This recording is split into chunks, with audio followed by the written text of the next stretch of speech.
भाजपचे आमदार गोपीचंद पडळकर आपल्यासोबत आहेत. आमदार साहेब खरं तर जयंतीनिमित्त आपण आलेल्या तेलदेवींची 301वी जयंती होती. दरवर्षी उत्सव मोठा होत चाललेला आहे. कशा पद्धतीने बघता आपण? आता यावर्षी तर 3 दिवसाचा जयंतीचा कार्यक्रम आहे. पूर्वी एकच दिवस व्हायचं. आता गेल्या वर्षी आम्ही रात्री अभिवादनाचा कार्यक्रम चालू केला. आता दर 30 तारखेच्या रात्री हजारोच्या संख्येनं लोक यायला लागलेले आहेत.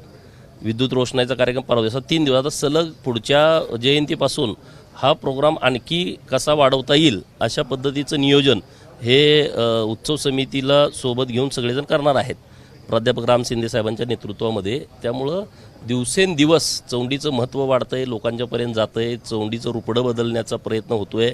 माननीय मुख्यमंत्री महोदय आणि शिंदे सरांनी एक चांगला आराखडा चौंडीच्या विकासाचा केलेला आहे आणि त्यामुळं चौंडीचं महात्म्य दूरपर्यंत आता लोकांना माहीत व्हायला लागलं आहे आणि लोकांचं दर्शन घेण्याच्या निमित्तानं येणं जाणं पण चौंडीला वाढायला लागलं आहे. पण यामुळे कुठेतरी राजकीय श्रेय घेण्याचे प्रयत्न होतात जयंती उत्सवाच्या माध्यमातून, कारण ज्या पद्धतीनं काल रात्री राडा झाला त्यानंतर सगळं राजकीय कुठंतरी श्रेय घेण्याची आता मुळात सांगा, आता ह्या विषयावरती मला बोलायचं नव्हतं, परंतु रात्री ते आले, त्यांनी अभिवादन केलं, ठीक आहे, गेले घोषणा देऊन, कोण काही बोललं नाही ना.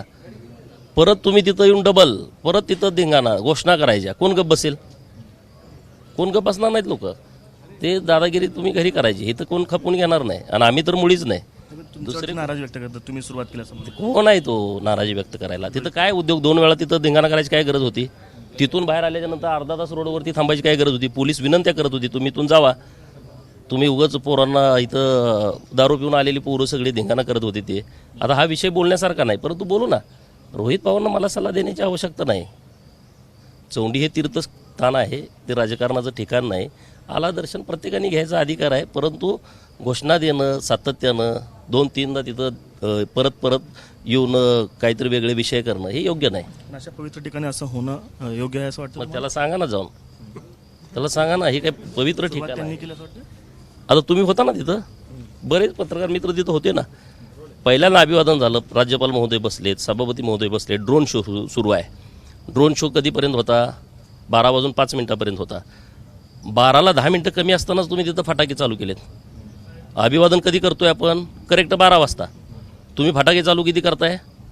12ला 10 मिनिटं कमी असताना. म्हणजे ह्याचा अर्थ काय? ह्याचा अर्थ काय होतो? तुम्हाला स्टंटबाजी करायची आहे? दुसरे कोण खपून घेतील, मी खपून घेत नसतोय असले विषय. कोणाला काय वाटेल ह्याच्याशी मला देणं घेणं नाही. परत तुम्ही आमच्यावर घोषणा देता तिथं समोरासमोर. काय घोषणा द्यायची गरज आहे? आम्ही काय घाबरणार आहे काय? आम्ही ठोस देणारे लोक आहोत. मग कशाला पळायचं परत? शेवटचा प्रश्न, काल जरांगे पाटलांनी त्यांचं आंदोलन मागे घेतलेलं आहे. सरकारचं शिष्टमंडळ जे गेलं होतं, विखे पाटील आणि प्रसाद लाड, त्यांची शिष्टा यशस्वी आली. हे बघा, आंदोलन करण्याचा प्रत्येकाचा अधिकार आहे, परंतु आमची मागणी मूळ ही आहे की ओबीसीच्या आरक्षणावरती गदा येता कामा नये. नंबर 1, माननीय मुख्यमंत्री महोदयांनी शब्द दिला की ओबीसीच्या आरक्षणावरती गदा येणार नाही आणि त्यामुळं रितसर असं कुठलंच आमच्यावरती गदा आली नाही. परंतु बोगस दाखले काढण्याचं प्रमाण खूप मोठ्या प्रमाणात वाढलं आहे. ज्यांच्या नोंदी नाहीत, मागं म लिहायचं किंवा पुढं म लिहायचं, मागं कू लिहायचं किंवा पुढं लिहायचं. हे असं चांगलं नाही. ज्यांनी बोगस दाखले काढलेले आहेत त्यांच्यावरती आजही आमचा आक्षेप आहे आणि त्यांच्यावरती SIT स्थापन करून त्यांच्यावरती गुन्हे दाखल केले पाहिजेत. तुम्ही ओबीसीच्या आरक्षणावरती गदा आणताय. ओबीसीच्या इतक्या मोठ्या समूहानं असणाऱ्या लोकांच्यावरती गदा जर येत असेल, हे बोगसगिरी करून, त्या गोष्टीला आमचा विरोध आहे आणि तो कायम राहील.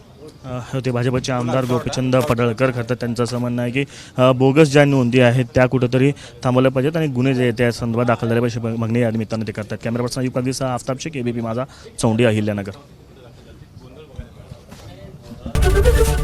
ABP माझा, उघडा डोळे बघा नीट.